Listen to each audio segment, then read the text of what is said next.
Hello বন্ধুরা, আজকে আবার চলে এসেছি তোমাদের সাথে লাঞ্চ থালি শেয়ার করতে।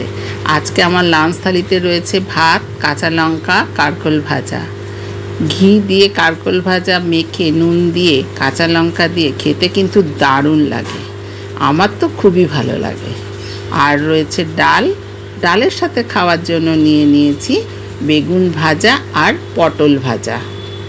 আর করেছি আমি আলু কুমড়ো তরকারি টমেটো দিয়ে, যেটা ডাল ভাত মেখে মুখে দিয়ে খেতেও ভালো লাগে, রাত্রে রুটির সাথে খেতেও দারুণ লাগে। আর করেছি আলু টমেটো দিয়ে পনির। এরমই ছিল আমার শনিবারে ভেজ লাঞ্চ থালি। তোমাদের যদি এই লাঞ্চ থালিটা ভালো লেগে থাকে তাহলে একটা লাইক করে দিও। আজকের মতন টাটা।